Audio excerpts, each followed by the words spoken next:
Hey everybody, it's Brian Slagel welcoming you to 100 Songs That Define Heavy Metal. And I am the CEO of Metal Blade Records, home for, 43 years now. Bands like Slayer, Amon Amarth, Cannibal Corpse, Killswitch Engage, Sacrifice, Metallica, and many, many others. This episode, we discuss an extremely important song to the history of heavy metal, Pantera's Cowboys From Hell.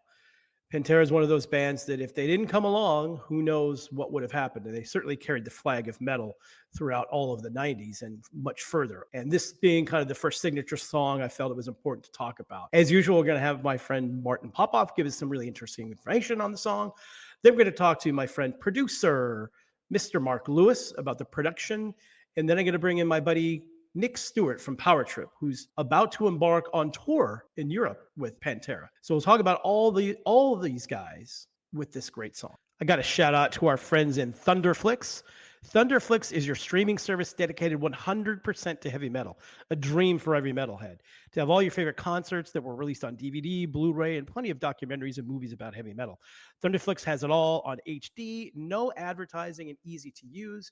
It's a streaming service, so you can download it on any of your TVs you have, Apple TV, Roku TV, all there, and even has some Amon Amarth and a bunch of Metal Blade stuff in there, along with many, many other artists. So check it out, Thunderflix, Thunderflix. Thunderflix has everything licensed from top labels like Metal Blade Records and many more, and they keep releasing things every Friday. Visit www.thunderflix.com to get a free trial, and then it's $666 per month or $66.6 per year. Anyway, here's Martin to give us some info. All right, thanks, Brian. Pantera, Cowboys From Hell. Yeah, this band had been going obviously a long time before they reached this great milestone in their career, signing with Atco for this album. This is the band's fifth album, Metal Magic 83, Projects in the Jungle 85, I Am the Night around 85, 86, I'm not sure, Power Metal 88. But then, yeah, we get Cowboys From Hell, issued July 24th, 1990. This song has 341 million Spotify plays. It's an absolute classic. As Phil told me once, I thought it was pretty funny that he said, yeah, the cool thing about Pantera is we have the money riff all the time, right? And this is just full of money riffs.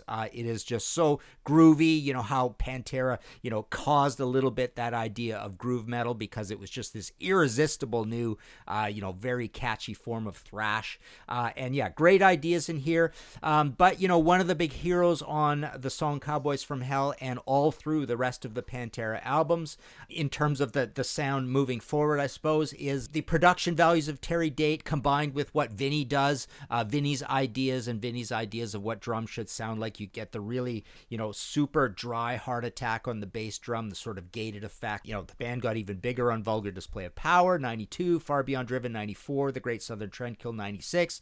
A lot of drugs creeping in at this time. You see the albums getting spread out a little bit more, Reinventing the Steel, 2000. But yeah, this is where they put it all together.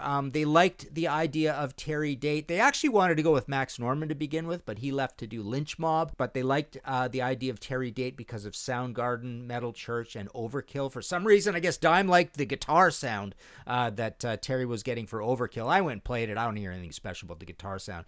But yeah, this really has Terry coming into his own with this super incredible, bright trademark sound. You could say that a precedent to this sound was And Justice for All from Metallica, but Pantera absolutely perfected it. And what you hear on this song as well is you get a thrash vocal from Phil, but he's also a little hardcore. Wouldn't say you get really a death metal vocal, but yes, you get that hardcore feel out of Phil, and then his whole look and image lean towards hardcore also. But yeah, this is just a beautifully put together, easy drinking, easily accessible, hooky song if you are at all amenable to heavy metal. Obviously, it's pretty extreme heavy metal. Honestly, it's almost like as catchy as something like Aerosmith Walk This Way, but from a new heavy metal standpoint. So there you go, an absolute anthem for this band. They are the Cowboys From Hell, Pantera, Cowboys From Hell. This episode is brought to you by Credit Karma. When it comes to your money, Credit Karma keeps you ahead of the game. You can count on Credit Karma to keep up with your financial needs as they evolve. helping you monitor your progress and giving you personalized recommendations so you can make strides towards your goals. Make sure you're on the right track, no matter where you are on your financial journey. Intuit Credit Karma. Karma you can count on. Download today. As always, thank you to Martin Popoff for his incredible insights. And now we bring in a newbie to the show, my good friend, producer Mark Lewis, who's done Cannibal Corpse, Black Dahlia Murder, Whitechapel, Killswitch Engage, millions, literally Mm. millions of bands. So just look him up on the internet and you'll find out.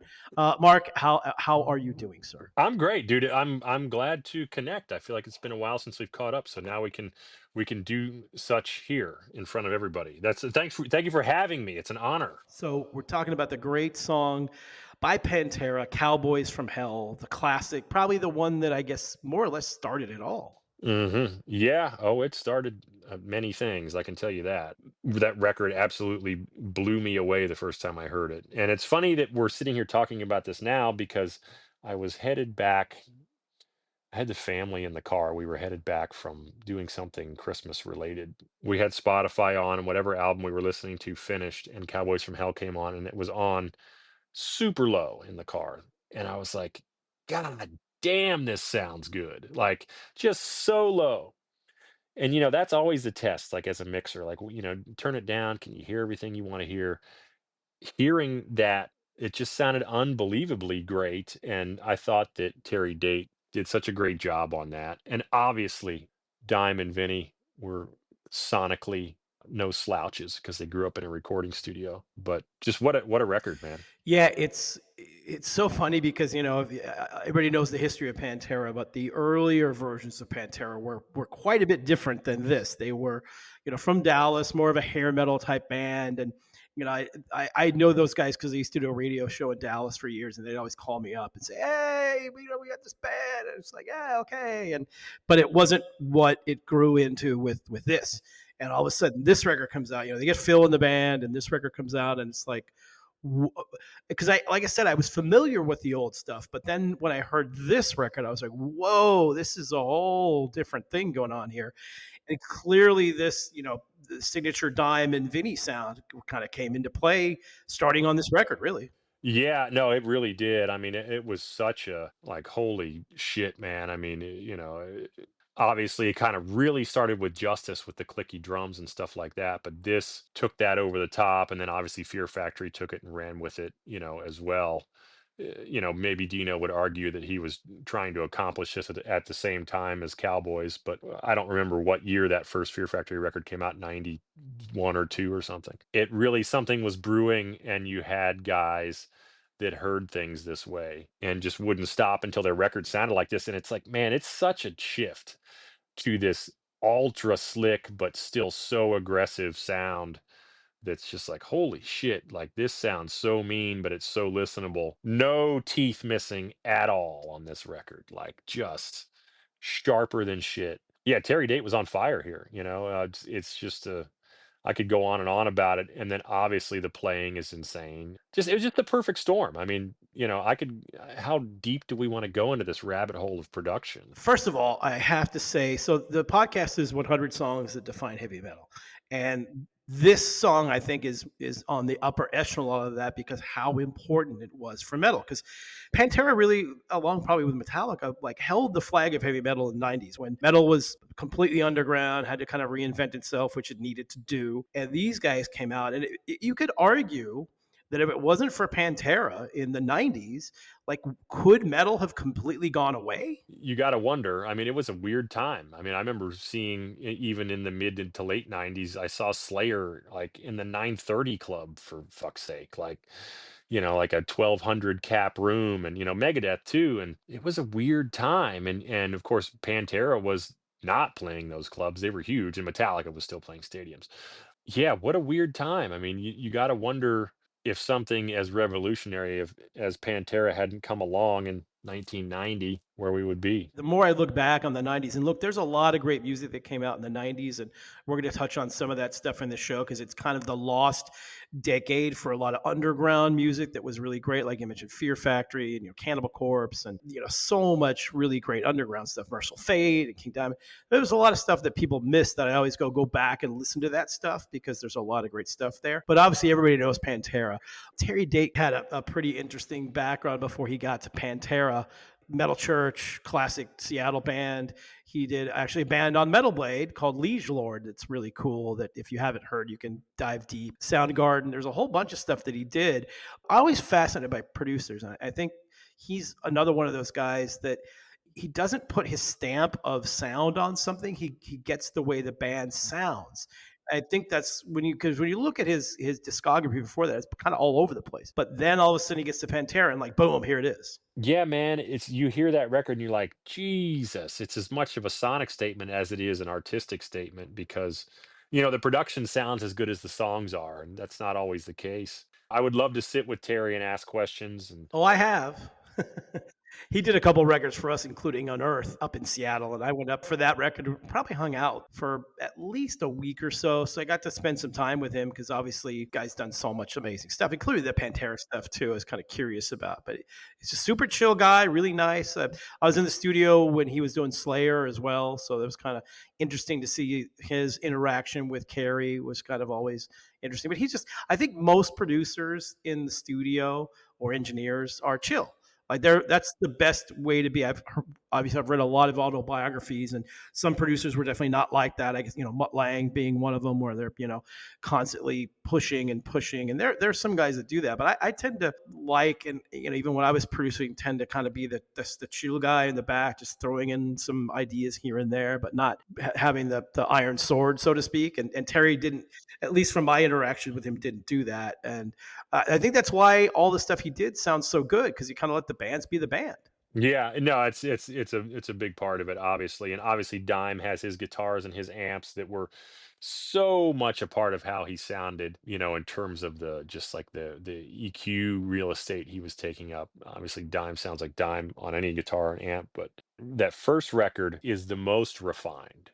Obviously, I think once Phil got more involved, they started stripping Terry back and making and things got more and more raw. But it's funny, you listen to the progression of the records from Cowboys to Far Beyond Driven and it gets darker and more raw. Usually, you think people would go the other way. It's like they perfected it and then they stripped it back. He nailed every record, and Cowboys in particular, listening back with a producer's ear now, I'm shocked how sampled the drums are, but also sound so cool. And I also think that Vinny was a master at playing to the song and to the sample as well. Because you'll notice like there's not a lot of things that would sound funny to play on a drum machine on that album. There's no like buzzy snare rolls. It's all just like wide open, like hard rim shots mostly, and big whole note cymbal hits and just things that just sound massive.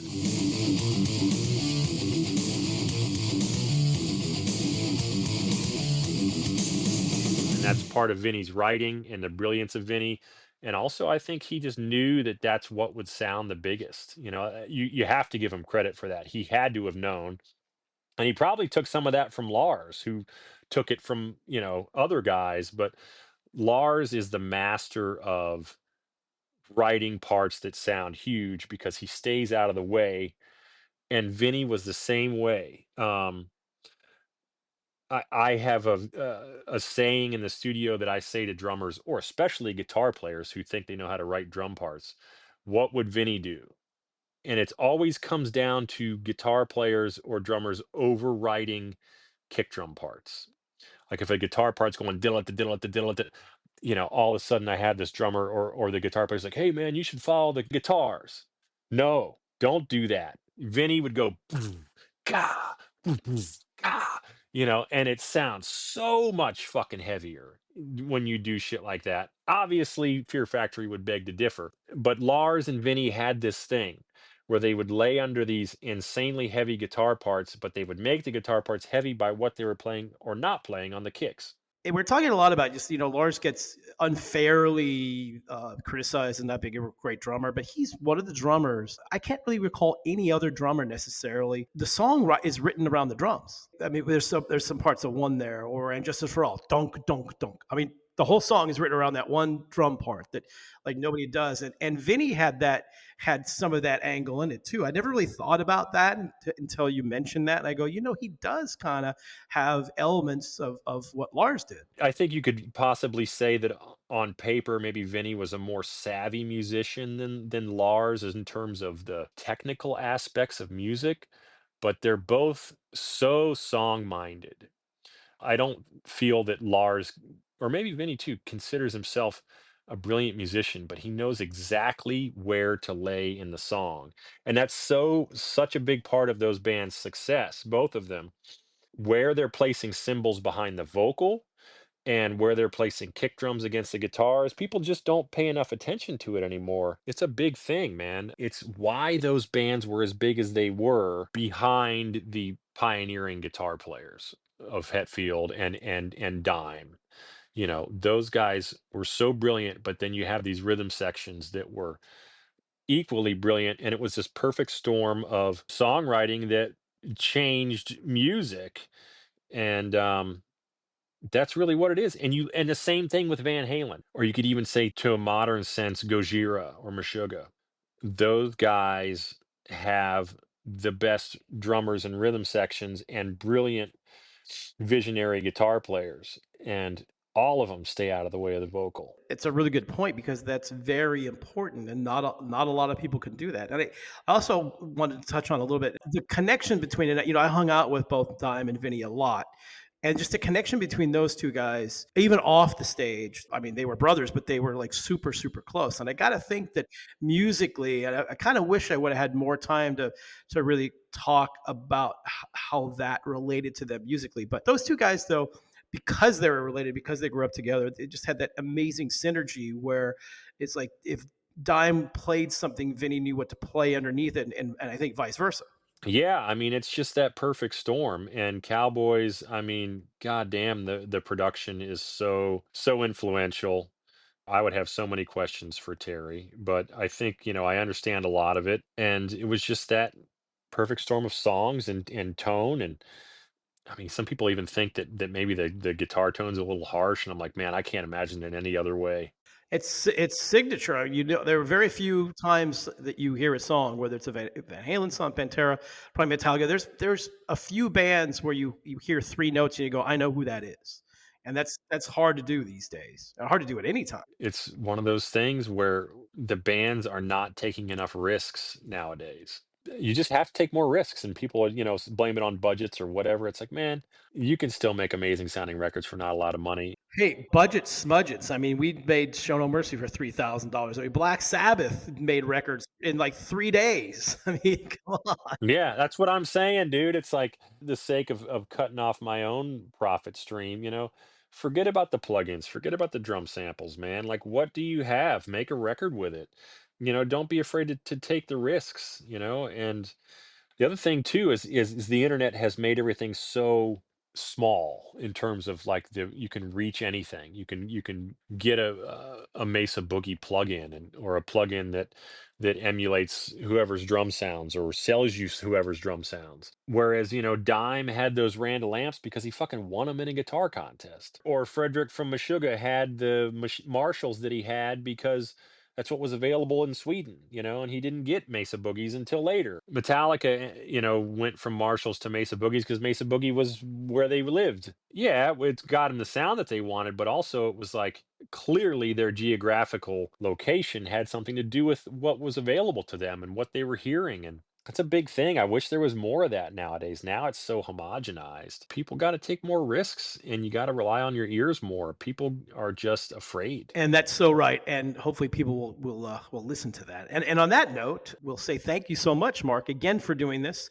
Much appreciated. Great insights. And we will see you again soon, I'm sure. Happy to do it. Now we bring in a founding member, guitar player for the great band Power Trip, and my friend, Mr. Nick Stewart. How are you, sir? I'm great, man. How are you doing? I'm good. I'm good. Well, I had to bring you in because Power Trip is about to embark on a tour with Pantera in Europe this winter, starting pretty soon. How are you feeling about that? Man, we're really stoked. We're finishing the process of buttoning up all this logistics stuff. And it's going to be a cold one, but I think the fans are ready. And a little bit I talked to Rex about the other day. He seems to be pretty stoked. So we're excited for the opportunity. It's obviously huge for us as a Dallas band to be able to go out and do these shows with Pantera, and couldn't be more excited about it. So, being Dallas, when did you first hear about Pantera? I was born in '89. I was old enough to remember heavy music. Pantera they were like at the height of metal and rock in Dallas. I mean, you couldn't go anywhere without hearing their name. They took over the Metroplex. And so by the time I was, I'd say 7, 8 years old, when my dad was a huge, rock guy, listened to kind of the more heavy metal stuff. I mean, it was just everywhere. So I kind of grew up with Pantera on the radio at all times. And it was something you couldn't, not that you wanted to avoid it, but you're going to listen to Pantera if you live in Dallas, Fort Worth. So from a young age, it was always there, and it's kind of something you grow up with living around here for sure. Do you remember what the first song or album you heard from Pantera? I'd say probably the first song I ever heard from them was probably Walk.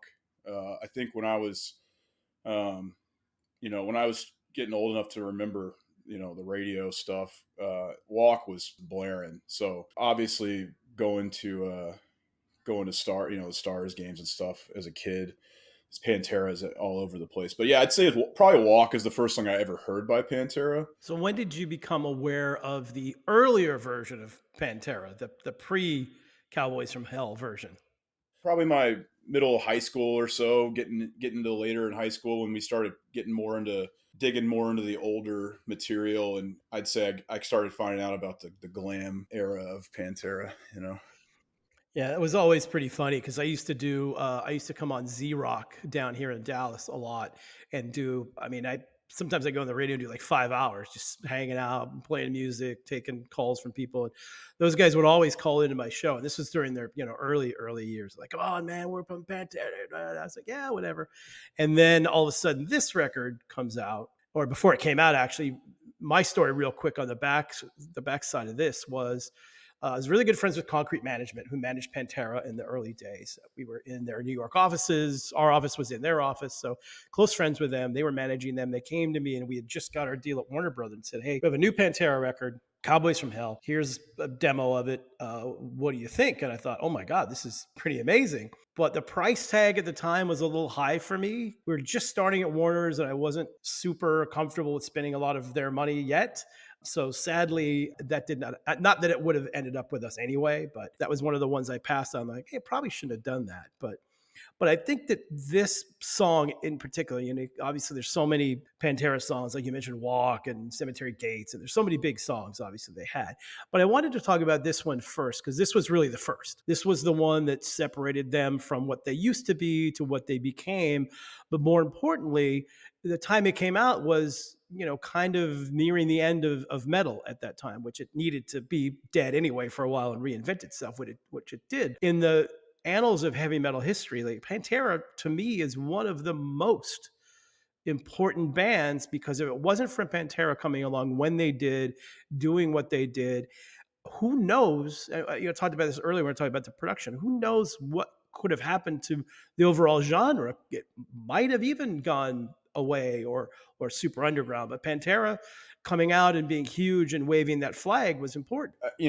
Specifically with the Cowboys from Hell record, I mean, there's a lot of things that you can take from that evolving into even the alternative rock world, and even getting into the radio stations, where they're taking a strictly metal approach, but they brought this groove element to the sound that kind of was able to not only still be a heavy band, but make it more accessible to larger audiences. And I think like with Cowboys from Hell, it's like they're taking this kind of this gut punch, like groove power approach to like almost like amplifying like a Guns N' Roses stadium song and then putting riffs over it, and then it's like in your face, and it's kind of like it's got this alternative kind of sound. And I think like something that's really important about that specific record and song is like I think when they went with Terry Date to produce the record versus like their dad, and I think it was like Mark Ferrari or something, if I'm not mistaken, was helping produce the other stuff. A glam guy, you know, coming from the glam scene, the New York glam rock scene, and then you go to like this heavy hitter guy that ends up doing. He did Blessing in Disguise Metal Church. I mean, just a massive sound, and then kind of evolves this band into this juggernaut of a metal band that's playing, you know. And I think with Phil's vocals over top, I mean, you could kind of do like this metallic alternative type thing, and it was just, I think it just blew up on the radio, you know. And I think that's just so important to go with that producer on this one, that kind of helped steer them in that direction, you know. 100%. Just talking about the production with Mark Lewis, who said to say hello, by the way. Okay. I had kind of forgotten about how much Terry Date had done before doing Pantera. Like you mentioned, Metal Church, and he did quite a few things, not just metal, but a wide variety of stuff.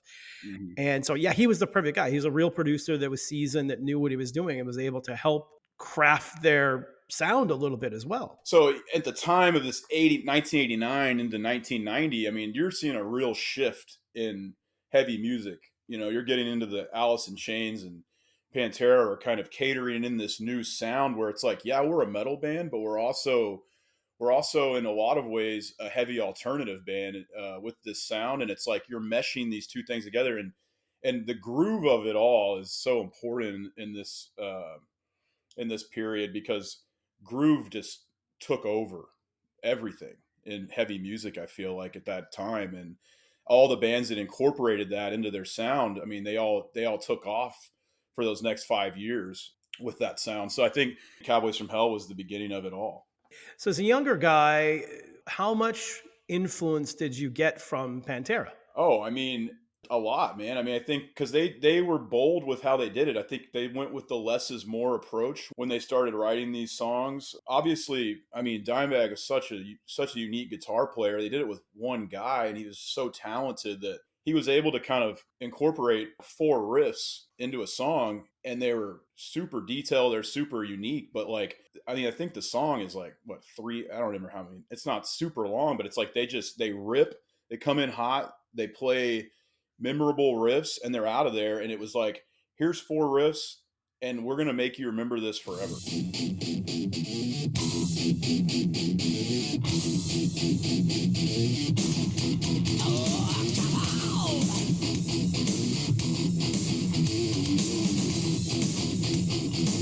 Like, everybody just thinks of Pantera as, Vinny and Dime, and as amazing players, obviously.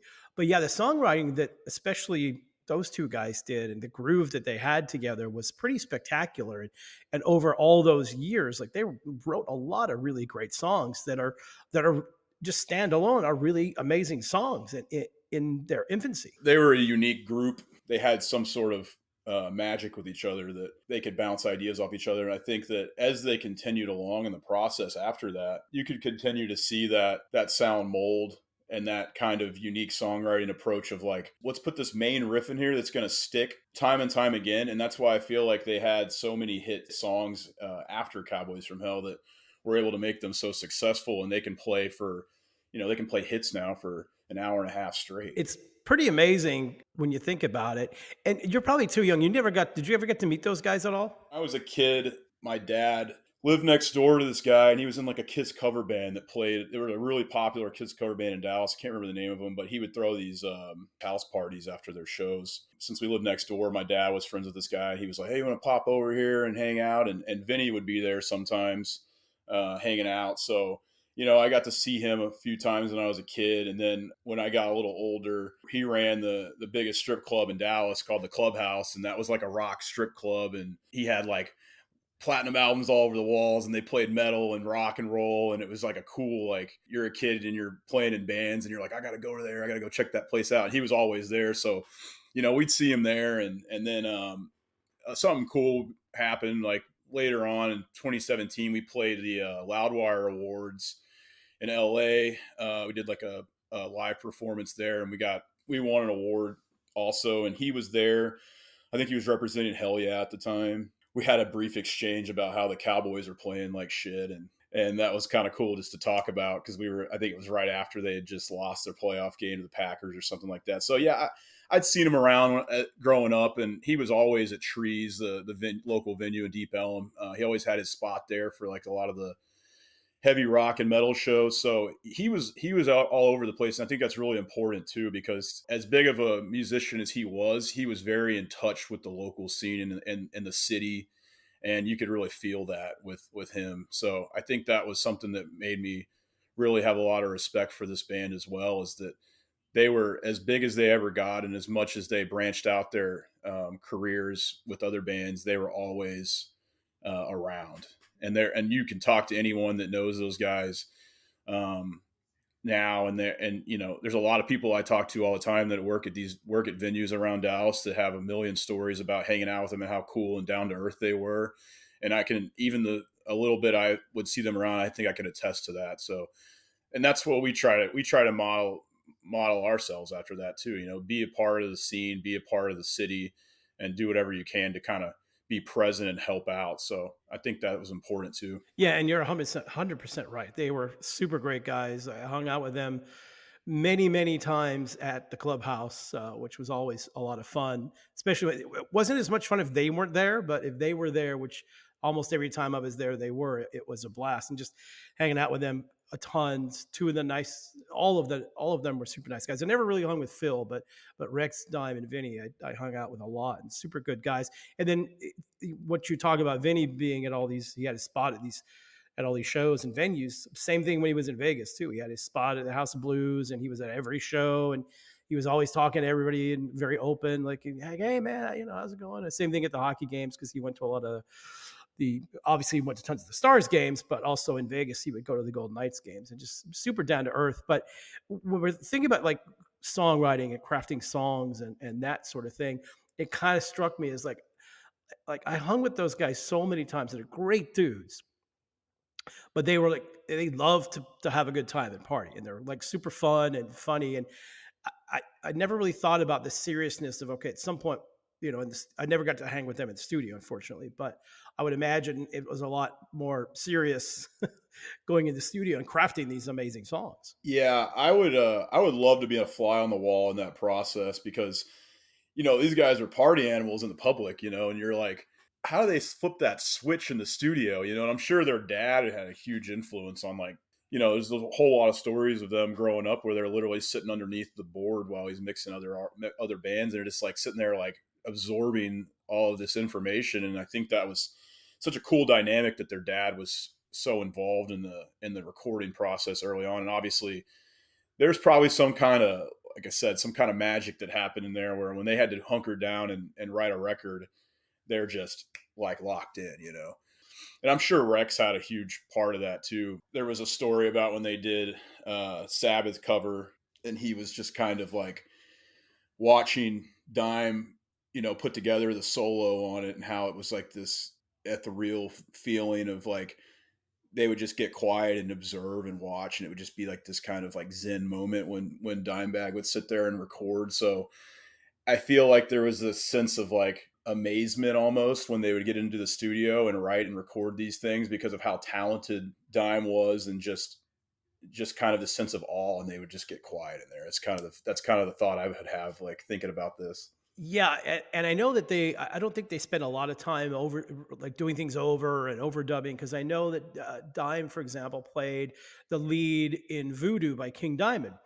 And I wasn't in the studio, but I asked King about it. They said, yeah, he basically came in and just, we let him do whatever he wanted in the lead. He came in and probably spent, very little time, did this amazing lead, and was like, oh, hey, thanks, dudes, I'll see you. So, yeah, I think that they got that stuff done pretty quickly, which is also amazing. But then again, we talked about Black Sabbath War Pigs, and that record was recorded in 3 days. And the first Black Sabbath was recorded in 1 day. So you can get a lot of amazing stuff done in a short period of time. I think when you've got a guy as talented as Dime, I mean, dude, these guys they're a four piece, and it sounds like there's three guitars playing, when he played. And it's just like, he was truly, I mean, the more you play guitar as you get older and you play music for a living and you look back on his guitar playing, you're like, this guy was like arguably the greatest metal guitar player of all time. If you think about what he brought to the table, his unique songwriting style, his solo work, it's just, it's hard to just play a Pantera song. It's hard to just cover a Pantera song, let alone write one. You know, I mean, it's like just thinking about how talented and unique he was, and there was never another guitar player. He's like, I got this. I'll knock this out myself. You know, and I think that that's something that, you know, like you said a second ago, where you're not having many takes in the studio, he would probably go in there and just nail it the first time. And like that, that doesn't happen anymore, you know, to just be able to go in there and just precisely play a part that you want to play and go, all right, that's it. Let's move on to the next one. You know, it's like, that's just like, that's something you don't see.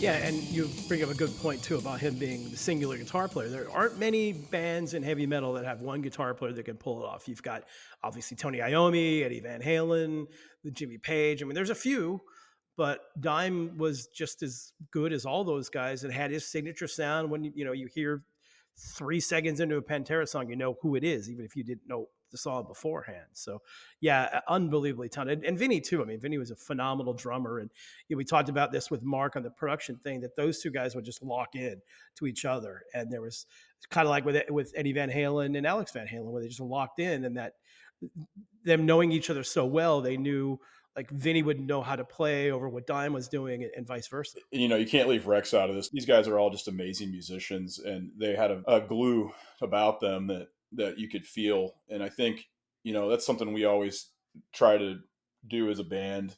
We've had the same group of guys for a long time, and I feel like we can get up there at any time and just kind of feel it out. And it just, there's this thing that you can't recreate with anyone else playing besides the core group we have. And I think we always try to model that kind of after these guys and guys like them, where it's just like, you can't put your finger on it. You get up there and you're locked in together, and you don't need anything to do it.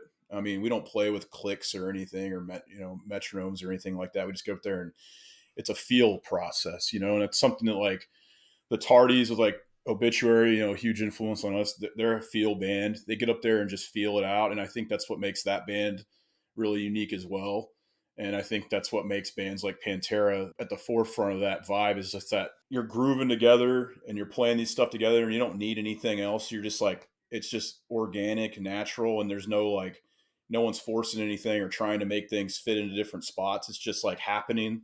That's something that made Pantera so unique as a band, even, recording and also live. And so they just brought that energy that you can't recreate or reenact. It has to be a certain way, and it has to be done a certain way. And I think most of that is just organically. And these guys as musicians was the perfect recipe. Yep, and you're very right about Rex too. Like Rex reminds me a little bit in terms of his dynamic in Pantera as kind of like the way Cliff Burton was in Metallica, where he would like provide the spices on top of this amazing dish that those guys had concocted, and add these little subtle things in there that made the whole thing work. So yeah, all those guys had to be on the same page. And I think Rex played a huge, important role. Like I said, similar to Cliff, where he's adding in these really cool things that if it wasn't there, the whole song might not work as well either. There's a lot to be said about that, especially bass playing, playing along with drums and just getting on that page with Vinny. I'm sure it was super important. Dime can't do it all. And I think, having the bass and drums on the same page before anything else is just so important. The number one thing probably. So I'm sure Rex had a huge contribution to it. I'm excited to talk to him on this tour and pick his brain, because I've never gotten to really sit down and have conversations with him, and I have a million things I want to ask him. So we've chatted a little bit, and I'm just really excited to kind of get into that stuff with him and just, get some of that insight on how they kind of meshed this stuff together when they were coming up. Yeah, he's a great guy. Definitely tell him that I said hello. He's a good dude. So, how did this tour come to happen? It's funny. I think Rex has a son that skates. Somehow, this kid gets tattooed in Dallas by my buddy Phil, who tattoos a bunch of us, and runs into one of my other buddies at the skate park. And he's like, "Yeah, my dad's Rex." And I think I ran into him at the Metallica show. I ran into his daughter, his son and daughter, in the elevator or something like that. And anyways, we get to talking, and Rex DMs me, and he's like, "Yeah, my kid knows you guys, and he turned me on to your band, and a huge fan, and it'd be awesome to meet up or something." So we kind of started chatting, and I can't say like for certain if this was the reason or anything like that, but I think that it did help that kind of small world collide with like his kids and like people I know, and we get to they turned him on to our band, and I think he was listening to us a lot and talking to the guys about it when they were out on the road. And we got all of a sudden we get asked if we want to be submitted for the tour in Europe that they're doing. This is probably last April or something, or March. I can't remember. It was almost a year ago. And I'm like, yeah, of course, we'd love to be submitted for it. And then I kind of was going back and forth with Rex, and I think he was putting in a good word for us. And I'd like to think that was part of the contributing factor. We got this Dallas band that's been going for a long time, trying to carry the torch in metal, and what better recipe for the tour to have kind of the young guns from Dallas, going out with the guys that kind of put it on the map for metal, and I think it's just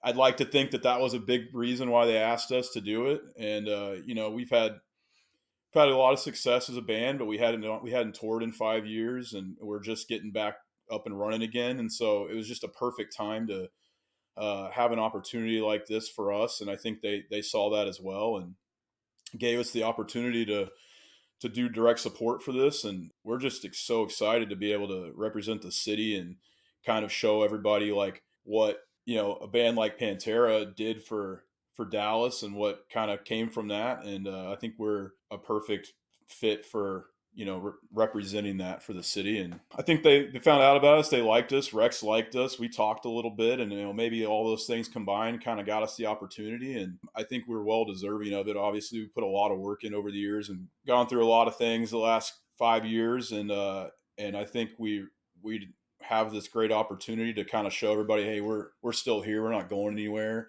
And we've put a lot of work in to be here and to go out there and play these shows. And I think we're going to go out there and kill it. So we're all really excited, and we're super confident in what we can do, and just super stoked, man. Yeah, you guys will be great. And it's Dallas takes over Europe. I like it. We wanted to do a little shirt or something like that. We couldn't really come up with the perfect scenario, but we're definitely going to be talking Dallas a lot out there. And I think the fans know that, hey, there's two of these bands, the new guys and the old blood kind of coming in together to do this special thing. And you think about it, I don't know if there's a tour in metal will ever be as big as this for Dallas.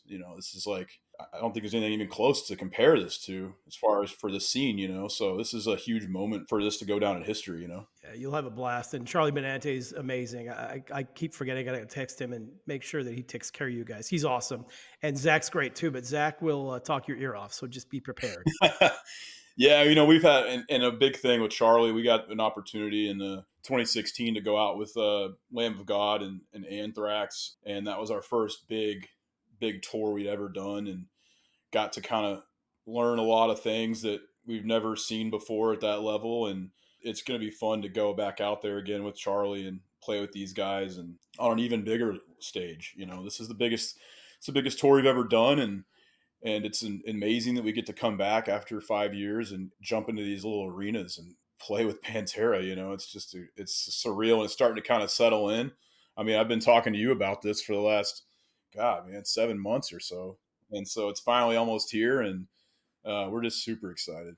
Awesome, man. Well, thanks so much for doing this. I know you're getting ready for the tour, so I appreciate you taking the time, and thanks a lot. And I'm sure we'll see you at a Stars game soon. Yeah, brother. Thanks for having me, man. Thank you guys for hanging in on this one. Thanks again to Martin Popoff for all his great information, Mark Lewis for his talking about the production, and my buddy Nick Stewart from Power Trip giving some amazing stuff in there too. So real fun episode. As always, thank you to Lizzie Borden for our intro music, and thanks to producer Christian Blatt, who, if wasn't existing, we might not have this podcast. So thanks to everybody. We'll see you next episode.